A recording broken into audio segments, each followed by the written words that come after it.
Today, we are going to learn about a very special person. His name is Nelson Mandela. He was a hero from South Africa, a country far away at the southern tip of Africa. It is a story about courage, about fighting for what is right, about never giving up hope, even when things are very difficult.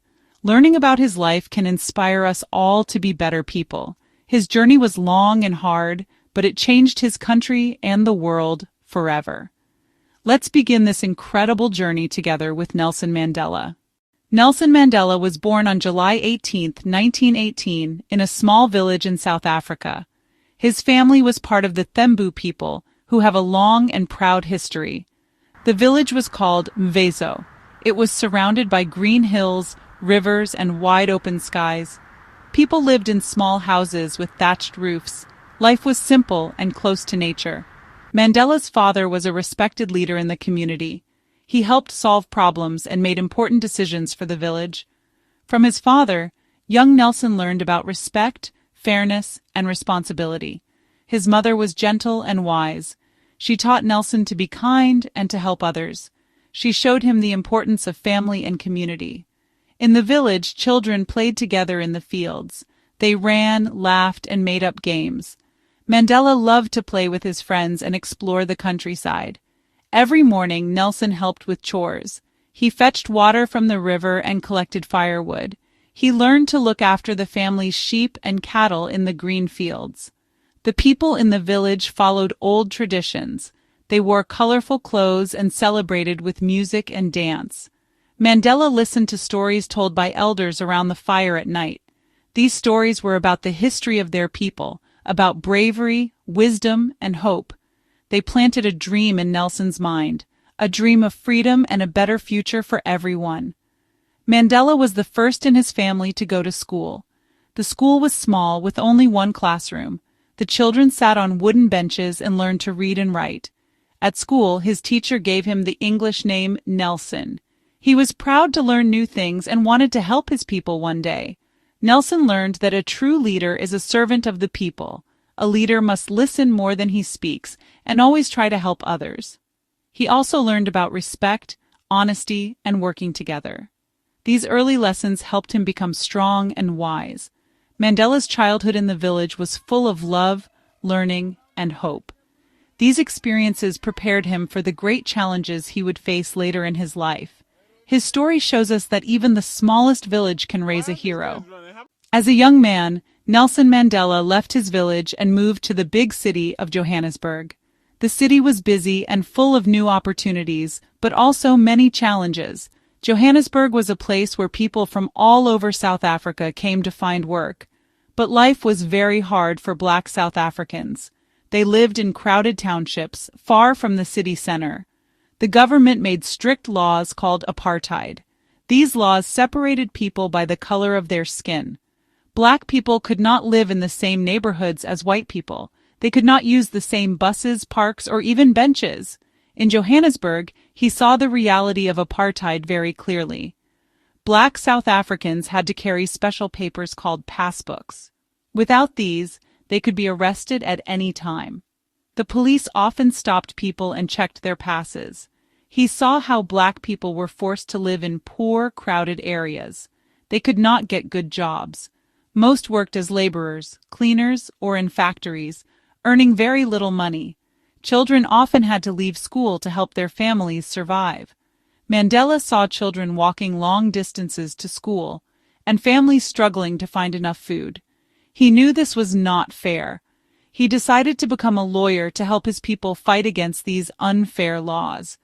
Mandela studied hard and became one of the first Black lawyers in Johannesburg. They could not get good jobs. They could not go to the same schools. Mandela opened a law office with his friend Oliver Tambo. Their office was small, but it was always full of people who needed help. Many Black South Africans came to them because no other lawyers would take their cases. Mandela and Tambo helped people who were treated unfairly by the police or lost their homes because of apartheid laws. Sometimes Mandela had to defend his clients in court, even when the judges were not fair. He decided to become a lawyer to help his people fight against these unfair laws. Mandela often faced discrimination himself. Sometimes, he was not allowed to enter the court through the front door. He was called names and treated badly, but he never gave up. Mandela joined a political group called the African National Congress, or ANC. The ANC was a group of people who wanted to end apartheid and make South Africa fair for everyone. They met in secret to plan peaceful protests and to speak out against injustice. Mandela became a leader in the ANC. He gave speeches to inspire people to stand up for their rights. He believed that peaceful protest was the best way to bring change.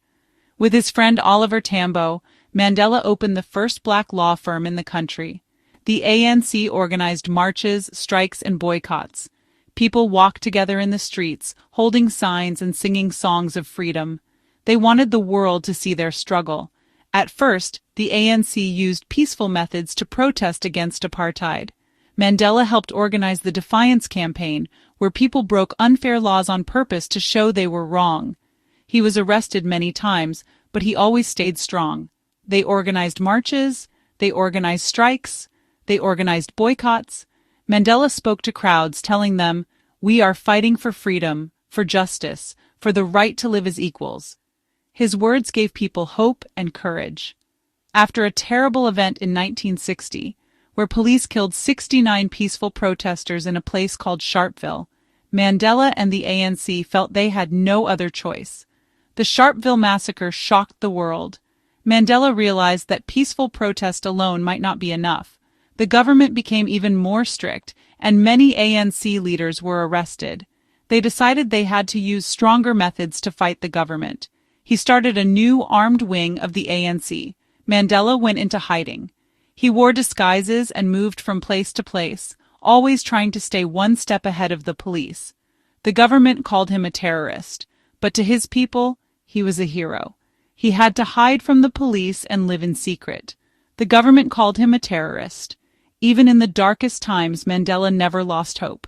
He believed that one day South Africa would be free. His courage inspired millions to keep fighting for justice. The apartheid government saw Nelson Mandela as a big threat. In 1964, he and other ANC leaders were put on trial. The trial was long and difficult. Mandela stood in court and spoke bravely about his dream for a free and equal South Africa. He knew he might never be free again, but he did not show fear. He said he was fighting for a democratic and free society where all persons lived together in harmony and with equal opportunities. He was found guilty and sentenced to life in prison. Mandela was taken away from his family and friends. He was sent far from home to a place called Robben Island. The journey to the island was cold and frightening, but Mandela tried to stay strong. Mandela was sent to a maximum security prison on Robben Island. This island was a cold, harsh place surrounded by the sea.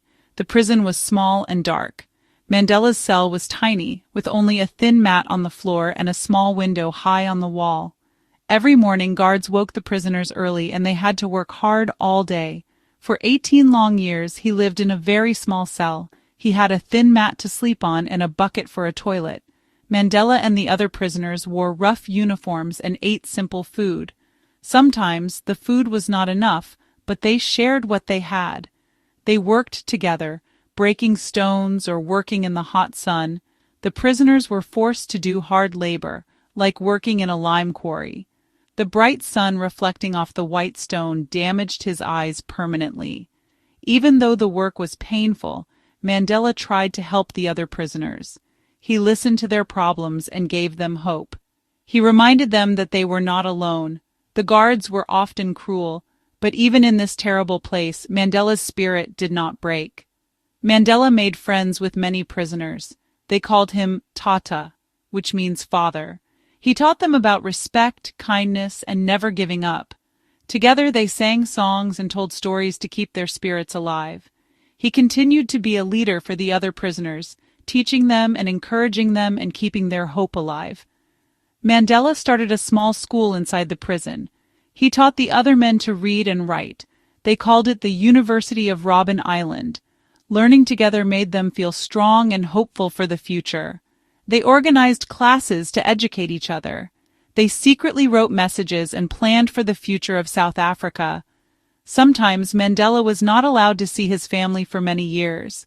He missed his wife and children very much, but he wrote letters to them, full of love and hope, whenever he could.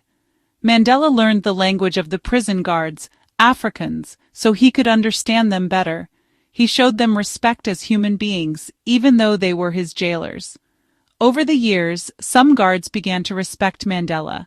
They saw that he was kind and wise, even though he was a prisoner. Mandela believed that showing respect could change hearts, even in a place full of hate. People in many countries started a campaign called Free Nelson Mandela. They organized concerts, marches, and protests to demand his release from prison. Around the world, people sang songs and held up signs that said, "Free Nelson Mandela." Children learned his name and drew pictures of him. His story gave hope to millions who wanted freedom and justice. While he was locked away in his small cell, his name became a powerful call for freedom and justice.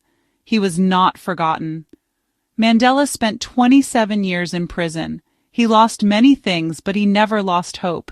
He believed that one day he would walk free, and South Africa would be a country for all people. After 27 long years, the moment finally came.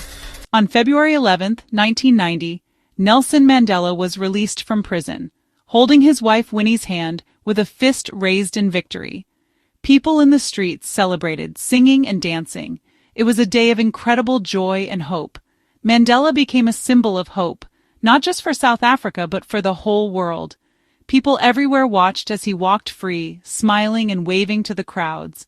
His release was a sign that change was possible, even after many years of struggle. After his release, Mandela worked very hard with the current president, F.W. de Klerk, to end apartheid completely. They met many times, sometimes in secret, to talk about peace and a new future for South Africa. After his release, Mandela worked very hard with the current president, F.W. de Klerk, to end apartheid completely. It was a difficult and dangerous time. Some people wanted revenge for the past, but Mandela always chose the path of forgiveness. He believed that South Africa could only move forward if everyone worked together. It was a difficult and dangerous time. Some people wanted revenge for the past. Mandela spoke to the nation, asking all South Africans, black, white, young, and old, to forgive each other and build a new country together. He said, "Let us forget the past and work for a future where all people are equal." But Mandela preached a message of peace and reconciliation.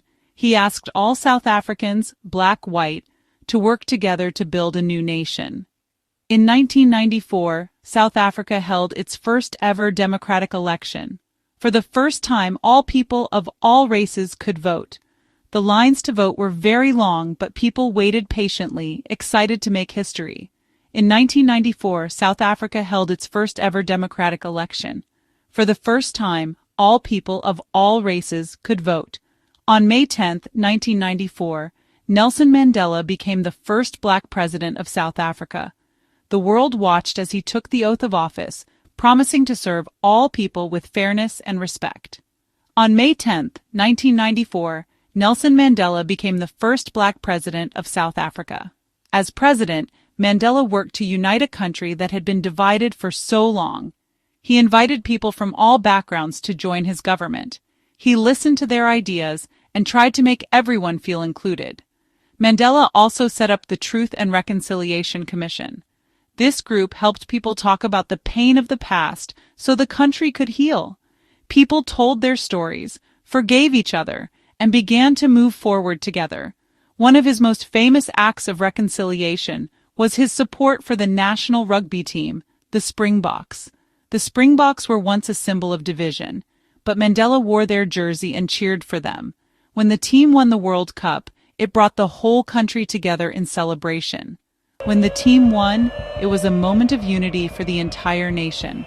It showed that people could come together and be proud of their new, shared identity.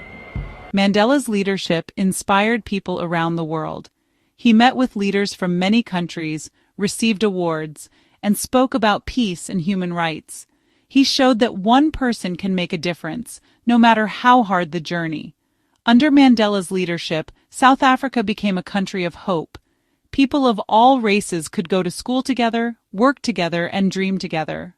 The world saw South Africa as a place of new beginnings. Mandela taught the world that forgiveness is stronger than hate and that peace is possible when people listen to each other. His time as president changed South Africa forever, and his example continues to inspire people everywhere. Nelson Mandela served as president for only one term from 1994 to 1999. He started the Nelson Mandela Foundation to continue his work. He became a global statesman, a wise elder whose voice was respected everywhere. He spoke out against poverty and disease, especially the HIV and AIDS crisis. He also taught us the importance of education. He continued to work for peace, health, and education in South Africa and around the world. His secret was his focus on forgiveness and reconciliation. He showed that peace is more powerful than revenge. Nelson Mandela passed away on December 5, 2013, at the age of 95, but his spirit and his ideas live on. Today he is remembered not just as a politician, but as a moral leader for all humanity. Nelson Mandela's life was a long and meaningful journey. He faced incredible challenges, but he never lost hope for a better future. Your journey to learn English is also a long path. Sometimes it might feel difficult, just like Mandela's struggle. You might make mistakes or feel like you are not making progress, but just like Mandela, you must not give up. Every new word you learn is a small victory. Every sentence you understand is a step forward. We hope you enjoyed learning about Nelson Mandela's inspiring life. We also hope this story has helped you with your English practice. Subscribe to Listen and Speak English Stories podcast for more English listening practice.